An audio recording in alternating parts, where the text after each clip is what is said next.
Hey, how's it going, captains? Admiral Tori here, and welcome aboard for another World of Warships video on my channel. In today's video, what I have here today is the Tier 8 Japanese heavy cruiser, the Mogami. The 0.6.4 Mogami has been buffed with the turret traverse speed on the 155mm guns to roughly 36 seconds. With expert marksman, you can bring it down to 31 seconds, which is way better than the previous Mogami. You see, I never got the chance to savor the 155s with the Mogami back during the beta days because she got a huge nerf due to her high win rate. But ever since they nerfed her guns to have a turret traverse speed like a battleship, she was awful. You couldn't really run the 155s without maintaining your target. Like, your turrets is just so slow. I think the stock speed on the turret was like 50 seconds, and then you can bring it down to like 45 seconds, which is like similar to a battleship gun at the higher tier when it comes to traversing the turrets. So overall, the Mogami got a huge nerf. Same thing goes with the Myoko. As a result, not many people play the Mogami anymore. But now that she is buff, she is definitely the most unique Japanese heavy cruiser to play at the higher tiers, and currently definitely taking the title as being the most favorite Japanese cruiser to play. And when I say favorite, yes, the Zhao is a choice, but you gotta realize how many people can obtain the Zhao at tier 10 compared to obtaining the Mogami. The Mogami overall, it's a blast, guys. It's amazing. I know this is like one of those first time moments when you get your chance to try something cool. This is the moment for me because, like I said, I didn't really get the chance to try out the Mogami. The Mogami has the most nastiest broadside, very nasty in both ways. Nasty in terms of her guns, having 5 triple gun setup, 155mm. At the same time, she has a nasty citadel to beat citadel easily. So the one thing that you want to grab if you ever get the Mogami is drop the concealment build and get the rudder shift for the 1 million silver to get the rudder shift, and the other one that replaces the concealment module that costs 2 million. Grab those two rudder shifts, and basically you want to make your Mogami very tricky to hit. That is the concept. Now, the Japanese cruisers have very great concealment, and I think great concealment only works with the heavy cruisers because you're basically trying to send big salvos, 203mm guns in one broadside. While the Mogami, having the 155mm guns, they're designed to DPS, which means that you can show a broadside more often. So having this rudder shift allows you to dodge big salvos. But although she got, buffed to her guns and you can get away with some of these broadsides due to that rudder shift module, you can definitely rudder shift in enough time to rudder shift an angle against those 406mm guns from those battleships. But one of the weak spots on the Mogami is still her armor. She still can get citadel randomly at the stern or the bow. And the reason why is not because of her armor being thin. Her armor is actually reasonably thick for a heavy cruiser. It's because she has 5 of these turrets. She has a huge citadel because of the number of firepower she has on this ship. And yes, the 155 do break upon impact. You might want to grab IFHE, which is mandatory. But as for me, a person who doesn't really measure the joy of a ship depending on its power or its potential, I measure it by the way it plays, and the Mogami is the most special, definitely the most special Japanese heavy cruisers. If you look at all the Japanese heavy cruisers, they all have 203mm from tier 6 or tier 5 with the Furutaka all the way to tier 10. Even the Mogami is given the option with the 203. But honestly, the 155s, my gosh, you are blazing in this thing. This thing is a samurai yelling banzai at its target. This gun, I don't know what to say, but these guns are fun to use, and I'm having a blast right now.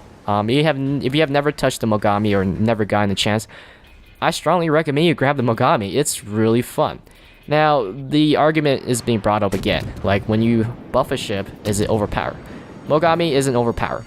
One of the reasons why that Wargaming thought it was reasonable to change the turrets on the 155s to have a terrible turret traverse speed way back in the day was because Mogami was more popular with the 155, even though in terms of the progression, you're supposed to put 203mm guns on the ship. And I thought it was pretty shady because I remember when it was actually nerfed. They nerfed the Mogami at the time when the Kutuzov came out. Now the Kutuzov is basically like the Mogami, except it is a Soviet cruiser and it has one less turret than the Mogami. So I think that was possibly the reason, because I don't know why would they pick such perfect timing to release the Kutuzov that plays very similar to the Mogami, at the same time nerf the Mogami. Yeah, that was the time I remember when they actually nerfed the Mogami. And by the time I got the Mogami, I didn't really get the chance to try out these guns. So the guns, when you compare with the 203, I would say that in terms of close quarter combat and medium distance, the Mogami will do better than the 203mm because of the sheer numerical numbers of these shells. Like, the broadside of the ship is amazing with all guns firing. It's beautiful, guys, with HE.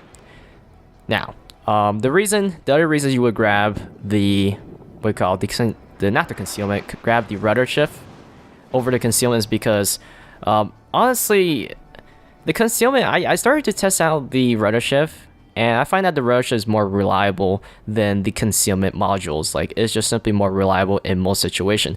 It is always nice to be concealed a lot of times, and people won't expect you like a ninja.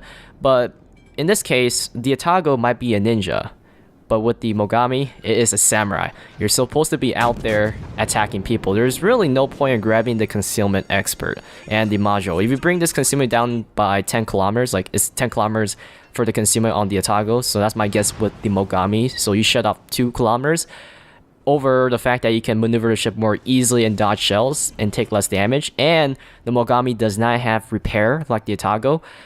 Yeah, you can see where I'm going here. You want to grab the rudder shift. Try it out. I strongly recommend trying out the rudder shift. If you're still with the old mind of just sticking with the concealment, give it a shot. I know it's very big for me to say that because it costs 3 million just to get those 2 modules. 2 million for one of the module and 1 million for the other module. But I think that if you can master the way of the samurai by tricking your enemy, then you can definitely do really well with the Mogami by baiting those shots. Like, you blatantly, the way you play the Mogami or destroyers or cruisers, if you're going to do this type of build, especially with the New Orleans, you blatantly sail broadside to make it favorable for the enemy to shoot at your broadside. By the time the enemy fires a salvo roughly around 13 kilometers, which is the ideal distance, it will take about 10 seconds to 15 seconds. I don't know how long, like at least 10 seconds to get to you. By the time it gets to you, you should be fully angled. That's how short the rudder shift time on the Mogami is. I mean, if you've been watching the entire gameplay, you notice that my rudder shift time is almost like a destroyer. Now, it doesn't handle exactly like a destroyer because at the end of the day, it doesn't have that turn radius since the Mogami is a long ship, but it's definitely a way to go, in my opinion. So look at this Indianapolis. This Indianapolis is just feeling the AP. Now, when it comes to using AP, I'm kind of like borderline between using AP and HE. Yes, it's the standard way to play cruisers is to use AP on broadsides and then HE on angle target. Honestly, you can do the same amount of damage with IFHE with HE on the target at 10 kilometers when they're broadside. At times, like, eventually you will switch to AP, right? But I find that AP is not that reliable at 10 kilometers. It's kind of like a gamble at 10 kilometers at times. Sometimes it does work, sometimes it just doesn't give you any result, if not similar result to HE. So normally you would try to set the ship on fire. I know it's really rough because you do drop your fire chance for grabbing IFHE. But at least you're trying to set the ship on fire. You're going to get very similar results with AP.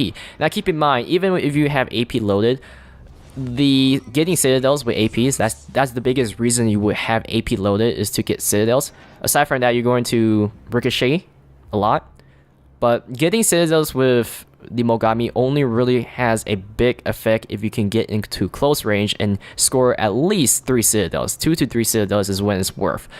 If it's just 1 citadel, it's, you know, you're trading off fire damage and consistency. Remember, AP does bounce, and sometimes AP doesn't work right with the guns. So I'm switching between HE and AP, and I find that HE does really well at beyond 10 kilometers, and even you're firing at 15 kilometers, you better be using HE, because AP is going to plunge fire, and when you plunge fire with these 155mm guns, they're not going to do that much damage unless you just happen to hit the superstructure. AP, only switch to it when you're like really close range brawling and the target has to be selling broadside. If the target is not selling broadside and you're close range brawling, stick to HE. I think that's pretty common sense. So aside from that, overall, you can bet that the Mogami is now my new favorite Japanese heavy cruiser. I recently just repurchased her.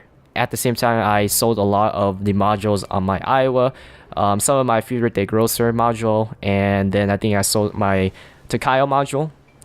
And I think that's it, and I was able to get enough credit to actually buy the upgrades, the rudder shift upgrades, the accuracy upgrade, and the upgrade for the hull with the range. Yeah, look at that Nagato. The Nagato will pretty much focus me because he sees a 800-ish HP Mogami. Why wouldn't he finish me off? But yes, it's a solid ship. I think this is probably easily top 10 ships in Water Warships. Easily. So thanks for watching.